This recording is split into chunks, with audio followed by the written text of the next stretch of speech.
السلام علیکم احباب. آج میرے ہاتھوں میں رضوانہ سید علی صاحبہ کی کتابیں ہیں اور یہ کتابیں رضوانہ سید علی صاحبہ کے خوبصورت دستخط کے ساتھ مجھے موصول ہوئیں، جس کے لیے میں رضوانہ صاحبہ کی بہت بہت ممنون ہوں. رضوانہ سید علی صاحبہ کا تعلق لاہور سے ہے. ایم اے سیاسیات کے بعد شعبہ درس و تدریس سے وابستہ ہو گئیں. اردو زبان و ادب سے والہانہ شغف کے باعث ایم اے اردو بھی کیا. رضوانہ صاحبہ کا علمی سفر بچوں کے ادب سے شروع ہو کر کہانیوں، افسانوں اور کالم نگاری کی منازل طے کرتا ہوا ناول نگاری تک آ پہنچا ہے. افسانوی مجموعہ پیلے پھولوں کا نوحہ اور اب ناول خواب گزیدہ کا مطالعہ میں نے مکمل کیا ہے. رضوانہ جی کی خاص بات یہ ہے کہ ان کی لکھت میں تخیل نہیں ہے، حقیقت نگاری ہے، اور ان کی یہ خوبی ان کو ان کے ہمعصروں میں ممتاز کرتی ہے، اور ان کی فیس بک کی پوسٹ بھی اسی حقیقت کی عکاسی کرتی ہیں. تخیلاتی مناظر تخلیق نہیں کرتی، زندگی کے بارے میں واضح موقف رکھتی ہیں، اور وہی ان کی تاریخ، شخصیت اور گفتگو میں نظر آتا ہے. عورت کے حوالے سے لکھے گئے افسانوں میں عورت کا کردار مضبوط، بہادر، حالات سے نبرد آزما اور حقیقی ہے. واقعاتی کردار نگاری نہیں بلکہ حقائق پر مبنی کردار نگاری کرتی ہیں. ناول خواب گزیدہ میں ایک مکمل فکشن نگار کے طور پر نظر آتی ہیں. گو کہ ناول میں تاریخی حوالے موجود ہیں اور کہانی اور تاریخ ساتھ ساتھ چل رہے ہیں. واقعات کا تسلسل کہیں کہیں ٹوٹ جاتا ہے، لیکن کہانی رواں دواں ہے، اور زندگی کی کہانی بھی رواں ہے. زندگی سے خوشی کشید کرنا بھی جاری و ساری ہے، اور میرے لیے سب سے بڑی خوشی یہی ہے کہ نئی نئی کتابیں پڑھوں اور کتابیں لکھنے والوں سے بھی باتیں کرتی رہوں، ملتی رہوں، اور آپ لوگوں کو اچھے اچھے افسانے اور کہانیاں سناتی رہوں. رضوانہ صاحبہ کے افسانوی مجموعے پیلے پھولوں کا نوحہ سے خوبصورت افسانہ آپ کی خوبصورت سماعتوں کی نظر. افسانے کا عنوان ہے شب دیجور. خالو میاں ہانپتے کانپتے گھر میں داخل ہوئے اور نشست گاہ میں پہنچتے ہی دھڑام سے صوفے پر گر پڑے. چر چر چرر اور پھر تراخ کی آواز آئی اور صوفہ ایک جانب جھک گیا. خالو میاں کی ٹانگیں پیشانی سے جا لگیں. ان کا گنبد نما پیٹ ادھر ادھر لٹک کر اپنی رونمائی کرانے لگا. عامر اپنی ہنسی پہ قابو پانے میں ناکام رہا تو جھپاک سے باہر نکل گیا. میں اور فرح حیران پریشان کھڑی ایک دوسرے کا منہ دیکھ رہی تھیں.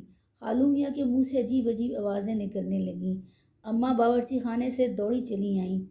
کفگیر ان کے ہاتھ میں تھا اور فرنی کے قطرے سرخ قالین پر گلکاری بنا رہے تھے. اماں کو کچھ سمجھ ہی نہ آیا کہ ہوا کیا ہے. بولی تو یہ بولی، ارے قدیر احمد، یہ کیا ہو رہا ہے بھائی؟ جواب میں خالو میاں کے منہ سے کچھ عجیب غوں غاں کسی غراٹیں نکلنے لگیں. اماں ہم پہ الٹ پڑی. کم بختوں، یہ نہیں کہ آگے بڑھ کر کچھ ہاتھ ہلا لیں. کھڑی ہیں منہ اٹھائے اور پھر جوش میں آ کر خود ہی ہاتھ ہلانے لگیں. ہم دونوں گھبرا کر آگے بڑھیں اور اپنے نہیں تو نراز بازوؤں سے گوشت کے اس ڈھیر کو ہلانے کی کوشش کرنے لگیں جسے قسمت نے ہمارا خالو بنا دیا تھا. اماں بھی اپنے دونوں توانا بازو ماں کفگیر خالو پر آزمانے لگیں اور کفگیر میں لگی فرنی خالو کے سر، ماتھے اور ہاتھوں سے بڑھ بڑھ کر معانقہ کرنے لگی. خدا خدا کر کے ہماری اور خود خالو کی کوشش سے انہیں کھڑا کیا گیا. صوفہ ان کے اٹھتے ہی کسی چھلنگا چرپائی کا سا منظر پیش کرنے لگا. خالو کو اور کچھ نہ سوچا تو کہنے لگے، آپا بھی یہ کیا کمزور سا فرنیچر بنوا رکھا ہے؟ میاں خاموخواہ کے عذر، تم خود اپنا وزن کم کرو. اماں تیش میں آ کر بولی، ہزار بچتوں کے بعد بامشکل تو یہ صوفہ بن پایا تھا. آخری جملہ زیر لبی تھا مگر خالو میاں نے صاف سن لیا. تل ملا کر پہلے صوفے کو پھر اماں کو دیکھا مگر بولے کچھ نہیں. میں بھاگ کر پانی کا گلاس لے آئی. فرح بار بار التجا کرتی رہی، خالو جان پلیز دیوان پر بیٹھ جائیں، یہ بہت مضبوط ہے، آپ پہلے کئی مرتبہ اس پر بیٹھ چکے ہیں، اسے کچھ نہیں ہوگا. یہ ہمارے سکر دادا کو مغل گورنر کے دربار سے تحفے میں ملا تھا. مگر خالو میاں نہ تو دیوان پہ بیٹھے نہ پانی پیا. جس طوفانی رفتار سے آئے تھے اسی سے واپس سو لیے. ویسے بیچارے ایک پہلو دبائے ہوئے تھے. اماں کچھ دیر غصے سے ٹوٹے صوفے کو گھورتی رہی، پھر سر جھٹک کر باورچی خانے کو سدھاری. میں اور فرح نے ٹوٹے صوفے کو اٹھا کر اسٹور میں پرکھا. دل بوجھل سا ہو رہا تھا. صرف ایک دکیانوسی دیوان اور دو کرسی نما چھوٹے چھوٹے صوفے ہی نشست گاہ میں باقی بچے تھے. کتنی خوش آمدوں کے بعد یہ صوفہ گھر میں آیا تھا. دیکھنے سے ہی لگتا تھا کہ بچوں یا انتہائی نازک لڑکیوں کے لیے بنایا گیا ہے، لیکن بیٹھنے کے بعد احساس ہوتا تھا کہ اس لیے بنایا گیا ہے کہ یہ بچے اور نازک لڑکیاں بھی زیادہ دیر تک نہ بیٹھ سکیں۔ بہت بے آرام صوفہ تھا اور ابا کی جیب بامشکل اسی کا بار برداشت کر سکی تھی، اس لیے مجبوراً اسی پہ قناعت کی گئی۔ لیکن یہ صوفہ خریدتے وقت 6.5 فٹ لمبے اور 2.5 من وزنی خالو میاں کا کسی کو خیال ہی نہ آیا تھا، جس کے نتیجے میں آج ہمیں یہ روز بد دیکھنا نصیب ہوا تھا کہ مدتوں بعد نصیب ہونے والا صوفہ خالو کی ایک نشست کی مار ثابت ہوا تھا۔ شام کو خالہ کا فون آیا۔ اماں سے پوچھنے لگی کیا قدیر احمد دوپہر تمہاری طرف آئے تھے؟ کیوں؟ اماں تنک کر بولی، کچھ کہہ رہا تھا کیا؟ نہیں، کہیں یا نہ کہیں، مگر جس روز منہ سوجا ہو میں سمجھ جاتی ہوں کہ آج آپا کی طرف چکر لگا ہے۔ خالہ کا اندازہ بالکل درست تھا۔ جب بھی ہمارے یہاں آتے تھے اماں کی کوئی نہ کوئی بات تیر کی طرح دل پہ جا لگتی تھی، پھر مہینوں ہمارے گھر کا رخ نہیں کرتے تھے، ہفتوں خالہ سے بھی منہ سجائے رہتے تھے، مگر جو ہی اماں نے ان کے گھر کا چکر لگایا ان کا غصہ اڑن چھو، سب بھول بھال جاتے تھے۔ لگتا ہے آج کچھ زیادہ ہی گولہ باری ہوئی ہے، دوپہر سے منہ سے لپیٹے پڑے ہیں۔ خالہ کا فون جب بھی آتا تھا ہم مائکرو فون آن کر دیتے تھے تاکہ سب سن سکیں۔ خالہ کا یہ جملہ اماں کو تپا گیا۔ وہ اپنی پاٹدار آواز میں کچھ ایسا کہنے ہی والی تھی کہ خالہ کی طبیعت بھی صاف ہو جائے، مگر میں نے فون ان کے ہاتھ سے لے لیا اور جلدی پوری بات خالہ کو بتا دی۔ عامر قریب ہی بیٹھا تھا، پھر پیٹ پکڑ کر ہنسنے لگا۔ میں نے نہ جانے کیسے اپنی ہنسی ضبط کی۔ اچانک مجھے احساس ہوا کہ خالہ کے منہ سے بھی عجیب دبی سی آوازیں نکل رہی ہیں۔ ارے خالہ، آپ کو ہنسی آ رہی ہے کیا؟ یہ پوچھتے ہی مجھے یوں لگا جیسے ٹیلی فون سے ہنسی کا فوارہ پھوٹ نکلا ہو۔ میں بھونچکی ہو کر ریسیور کو دیکھنے لگی۔ خالہ میں نے کئی آوازیں دی، مگر لگتا تھا وہ بھی عامر والی پوزیشن میں آ چکی ہیں اور پیٹ پکڑے ہنس رہی ہیں۔ آخر فون بند ہو گیا۔ اگلے دن اماں بازار گئی تھیں، میں اور فرا گھر کے کاموں میں مصروف تھی۔ عامر کمپیوٹر پر بیٹھا تھا۔ اچانک باہر سے تیز ہارن کی آواز سنائی دی۔ ہم چونک اٹھے۔ باہر کا گیٹ پرشور آواز سے کھلا اور ایک منی لوڈر پورچ میں داخل ہوئی۔ میں نے کھڑکی سے جھانک کر دیکھا، لوڈر پر ایک انتہائی ہیبت ناک صوفہ رکھا تھا۔ ہمارا قدیم دیوان اس کے مقابلے میں زیادہ خوبصورت تھا۔ اس صوفے کو دیکھ کر یوں لگتا ہے کہ ضرور مہاراجہ رنجیت سنگھ اس پر بیٹھتا ہوگا، فرح نے لرز کر کہا۔ مگر یہ آیا کہاں سے؟ میں نے پریشان ہو کر کہا۔ اتنے میں لوڈر کے اگلے حصے سے خالو میاں نمودار ہوئے۔ کھلے گیٹ سے کئی مزدور بھی اندر داخل ہوئے۔ عامر، فرح، گڑیا، خالو میاں ہمیں آوازیں دیتے اندر داخل ہوئے۔ جی خالو میاں، ہم تینوں گھبرا کر بولے۔ بھائی دیکھو، یہ صوفہ میں لے آیا ہوں، اسے یہاں رکھو، یہاں بالکل یہاں، ٹھیک؟ خالو نے صوفہ اسی جگہ رکھوایا جہاں کل تک وہ نازک نعمانی جان سجی تھی۔ چھوٹی سی نشست گاہ وہ ہیبت ناکی سے بھر گئی۔ کہاں ہے تمہاری ماں؟ جی وہ بازار گئی ہیں۔ اچھا، آئیں تو کہہ دینا کہ میں نے تلافی کر دی ہے، اور کہہ دینا۔ اچھا نہیں، بس یہی کہہ دینا۔ خالو میاں بیٹھیے تو صحیح، میں نے کہا، مگر خالو میاں سنی انسنی کر کے باہر نکلے اور لوڈر میں بیٹھ کر یہ جا وہ جا، یا اللہ اب کیا ہوگا؟ اور اگلے ہفتے تک ہمارے گھر میں یہ سوال پوچھا جاتا ہے کہ اس بھیانک صوفے کو گھر میں رکھنا محال، خالو میاں کو لوٹانا ناممکن، کسی کباڑی کو دے ڈالنا آفت قیامت۔ خالہ بھی کئی مجالس و مشاورت میں شریک ہوئی، مگر سب ماہرین مل کر بھی اس مسئلے کو حل نہ کر سکے۔ آخر حل یہی نکلا کہ اسٹور زندہ باد۔ چنانچہ صوفے کو اسٹور میں اور مسئلے کو کولڈ اسٹوریج میں ڈال دیا گیا۔ نشست گاہ ہماری گھریلو زندگی میں ریڑھ کی ہڈی کی حیثیت رکھتی تھی۔ یہ ہمارے کھانے، سونے، پڑھنے، آرام کرنے اور اپنے قریبی عزیزوں سے مل بیٹھنے کی جگہ تھی۔ پورا گھرانہ یہیں بیٹھ کر اپنے سب کام سنوارا کرتا تھا۔ اماں کی سلائی کڑھائی، ابا کا اخباروں کا مطالعہ، ہماری پڑھائی اور عامر کا کمپیوٹر، سب کچھ یہیں تھا۔ دیوان پہ اماں نے ٹھکانہ کر رکھا تھا۔ آرام کرسی ابا جان کے لیے تھی۔ عامر کمپیوٹر والے گوشے میں براجمان رہتا تھا۔ ہم دونوں بہنوں نے اپنے لیے قالین پہ گدیاں ڈال رکھی تھیں۔ رات کو اکٹھے ہی بیٹھ کر کھانا کھانے کا موقع ملتا تھا۔ وہ ہم قالین پر دسترخوان بچھا کر کھاتے تھے اور پھر ٹی وی دیکھتے ہوئے گپ شپ چلتی رہتی تھی۔ اماں خاندان کی تاریخ جغرافیے میں پی ایچ ڈی تھی تو ابا بذات خود دنیا بھر کی سیاست و تاریخ جغرافیے کا چلتا پھرتا انسائکلوپیڈیا تھے۔ ہم تینوں بھائی بہنوں کے پٹارے میں اپنے اپنے اسکولوں، اساتذہ اور دوستوں کے قصے تھے۔ یوں ہماری نشست گاہ میں خوب رونق رہتی تھی عزیز رشتہ دار و مہمان آتے تو مزید دھما چوکڑی مچ جاتی تھی۔ اگر کسی دن شور شرابہ نہ بھی ہوتا تب بھی ہم ایک دوسرے کی موجودگی کے احساس کے ساتھ اپنے اپنے کاموں میں مصروف رہتے تھے۔ ادھر کچھ دنوں سے ایک عجیب سا خلا محسوس ہو رہا تھا، سب کو ایک عجیب سی بے چینی اور الجھن سی لاحق تھی۔ لگتا تھا کہ ہم سب میں سے کوئی ایک اپنی جگہ پر موجود نہیں ہے، پھر کوئی ایک اٹھتا اور ادھر ادھر جھانکنے لگتا۔ آخر اگدا کھولا کہ گھر کا کوئی نہ کوئی فرد کسی وقت اس جہازی صوفے پر بڑا جوان ہو کر مطالعے سے لطف اندوز ہوتا ہے۔ سیاہ آبنوس کی لکڑی سے بنا سیاہ چمڑے کی پوشش والا شب دجور سے ڈراؤنا صوفہ در حقیقت بےحد آرام دہ تھا۔ جو اس پر ایک مرتبہ بیٹھ جاتا تھا بار بار بیٹھنے کی آرزو کرتا تھا۔ رفتہ رفتہ نوبت یہاں تک پہنچی کہ جو ایک مرتبہ اس میں نیند دراز ہو گیا وہ اٹھ ہی نہیں پاتا تھا، اور دوسرا کتاب ہاتھ میں لیے ٹہل رہا ہے کہ کب جگہ خالی ہو اور وہ شب دجور پہ جا برا جمان ہو۔ جی ہاں، اب اس صوفے کا نام شب دجور پڑ چکا تھا۔ میں نے فرح کے ساتھ مل کر سارا کاٹ کباڑ ایک طرف دھکیل لیا تھا۔ اسٹور کی جو کھڑکی باغ کی جانب کھلتی تھی اس پہ پردہ ڈال کر اسے کھلا چھوڑ دیا تھا تاکہ تازہ ہوا اندر آتی رہے۔ کئی بار سوچا گیا کہ شب دجور کو نشست گاہ میں ہی رکھوا لیا جائے، مگر وہ کسی بھی چیز سے میل نہ کھاتا تھا، اور ویسے بھی احساس ہونے لگا تھا کہ اسٹور کا یہ کونا گوشہ عافیت سے کم نہیں، اور کبھی کبھی اکیلے بیٹھنا بھی بہت بڑی نعمت ہوتا ہے۔ پھر ایک روز خالو میاں ہنستے مسکراتے گھر میں داخل ہوئے، سب بھونچ کے رہ گئے، کیونکہ اب کے تو ایسا لگتا تھا کہ خالو میاں کے راضی ہونے کا کوئی امکان نہیں۔ اماں کئی مرتبہ ان کے گھر جا چکی تھی مگر خالو میاں پلٹ کر نہ آئے تھے۔ لگتا تھا اس مرتبہ ایسی گہری چوٹ لگی ہے کہ خالو میاں راضی نہ ہوں گے، مگر آج وہ آ گئے تھے۔ بڑے پیار سے دیوان پر اماں کے قریب ہی بیٹھ گئے۔ ہم تینوں نے جلدی سے سلام کیا۔ فرح شربت لینے بھاگی، عامر کمپیوٹر چھوڑ کر ان کے قریب قالین پہ آ بیٹھا۔ خالو نے ادھر ادھر نظر دوڑائی، صوفہ کدھر ہے؟ اسٹور میں، عامر نے جواب دیا۔ میرا دم نکل گیا کہ اب طوفان نوح اٹھ کھڑا ہوگا۔ کاٹ کباڑ میں پھینک دیا؟ خالو نے پوچھا، مگر آواز میں غم و غصے کا شائبہ تک نہ تھا، بلکہ ایک اشتیاق آلود سی نرماہٹ تھی۔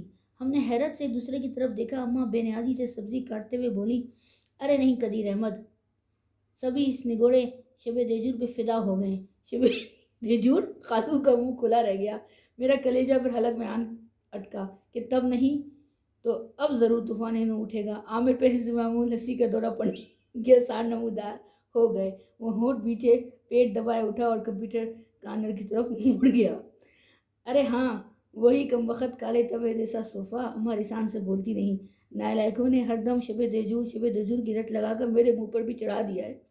اچانک اماں کو یاد آیا کہ خالو میں نے پورے 3 ماہ بعد قدم رنجہ فرمایا ہے۔ وہ گھبرا کر ان کا منہ تکنے لگی کہ ان کے جملوں نے خالو کا پارا کہاں تک چڑھایا ہے، مگر وہاں تو بس ایک میٹھی سی مسکان سجی تھی۔ مجھے تو پہلے ہی معلوم تھا آپا کہ آپ لوگوں کو صوفہ پسند نہیں آیا ہوگا، وہ اطمینان سے بولے۔ ارے ایسی بات نہیں ہے قدیر احمد، اماں کی تسلی ہو گئی تھی۔ وہ پھر اطمینان سے سبزی کاٹنے لگی۔ سبھی اس کالے توے پہ فدا ہیں، ابھی بھی دیکھ لو، عبدالقدوس اسی پہ برا جمان اخبار چاٹ رہے ہیں۔ منہ صوفہ نہ ہوا کالا جادو ہو گیا، جسے دیکھو اس کا دیوانہ ہے۔ بھائی قدیر احمد، برا نہ منانا، پہلی دفعہ تم نے کوئی اچھا کام کیا ہے۔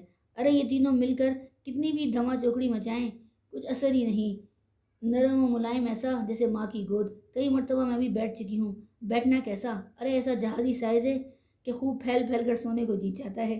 قدیر احمد، اگر تم بھی اس پہ بیٹھ جاؤ بلکہ چھلانگیں بھی لگا لو تب بھی ٹس سے مس نہ ہوگا۔ لیکن ان نالائکوں نے تو اب اسٹور کا نام بھی عافیت قدا رکھ چھوڑا ہے۔ تمہیں اگر اس شب دجور پہ بیٹھنا ہو تو اس کباڑ خانے میں جانا ہوگا۔ اف میرے خدا، اماں کی اس تقریر کے دوران ہم لوگوں کے چہروں نے کیا کیا رنگ نہ بدلے۔ ہم بھاگ بھاگ کر خالو کی طرف خاطرداریوں میں مصروف رہے۔ کئی مرتبہ یوں لگا کہ ابھی خالو میاں ایک چنگھاڑ مار کر اٹھیں گے اور پھوں پھاں کرتے نکل جائیں گے، مگر ایسا نہ ہوا۔ خالو پہلو تو بدلتے رہے مگر اٹھے نہیں۔ چہرے پہ جو میٹھی سی مسکان سجی تھی چپکی ہی رہی، البتہ رفتہ رفتہ یوں پھیکی پڑتی چلی گئی جیسے دھنک کے اٹھتے رنگ۔ کچھ دیر بعد ابا جان بھی عافیت قدے سے نکل آئے۔ انہوں نے خالو جان کا بہت بہت شکریہ ادا کیا کہ انہوں نے گھر بھر کو کیسا اچھا تحفہ دیا ہے۔ خالو میاں عجیب سی کیفیت لیے بیٹھے رہے۔ بعد میں عامر نے شرط لگائی کہ خالو صوفہ واپس لینے آئے تھے مگر مانگنے کی ہمت نہ کر سکے۔ یہ کیا بات ہوئی؟ بھلا کوئی چیز دے کر بھی واپس لیتا ہے؟ پھر یہ نگوڑا ان کے کس کام کا؟ ماشاءاللہ جہیز کے سامان سے گھر پٹا پڑا ہے، اماں نے فخریہ اعلان کیا۔ کافی دن گزر گئے۔ ایک روز میں شب دجور پر دراز کتاب چاٹنے میں مصروف تھی۔ فرح میرے قریب ہی مونگ پھلیاں ٹونگتے ہوئے میوزک پہ پاؤں ہلا رہی تھی۔ اچانک میرا بازو تھام کر بولی، امارا، باہر کوئی ہے۔ میں نے چونک کر دیکھا، پردے پہ کسی کا سایہ لرز رہا تھا۔ میری چیخ نکل گئی، سایہ غائب ہو گیا۔ ہم دونوں نے ڈرتے ڈرتے باہر جھانکا، باغ سنسان پڑا تھا،